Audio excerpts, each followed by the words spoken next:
ଆଜିର ସମୟରେ ଅଧିକାଂଶ ଲୋକ ବୟସ ହେବା ପରେ କାହିଁକି ହଇରାଣ ହୁଅନ୍ତି ଜାଣନ୍ତି?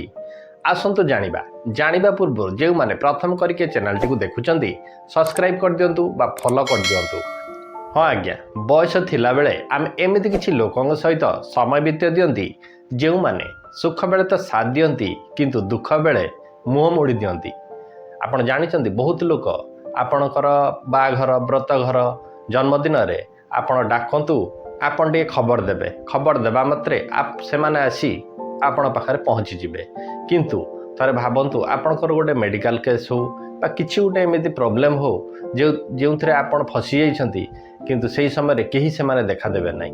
ଏମିତି ଲୋକଙ୍କ ସାଙ୍ଗରେ ମଣିଷ ବୟସ ଥିଲାବେଳେ ସମ୍ପର୍କ ବାନ୍ଧିଦିଏ, ଯେଉଁଥିପାଇଁ ବୟସ ହେଲା ପରେ ସେ ଲୋକମାନେ ଆଉ ଧରାଛୁଆଁ ଦିଅନ୍ତି ନାହିଁ। କାହିଁକିନା ବୟସ ହେଲା ପରେ ଆଉ ସୁଖ ଆସେ ନାହିଁ, ବହୁତ ଦୁଃଖରେ ସମୟ ବିତେ।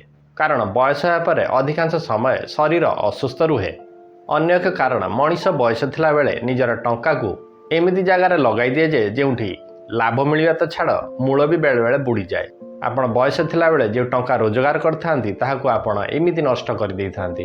ଆଉ ବେଳେବେଳେ ମଣିଷ ଅନ୍ୟର ନିଷ୍ପତ୍ତିରେ ଭାସିଯାଇ ନିଜର ଡିସିସନ୍ ନେଇପାରେ ନାହିଁ।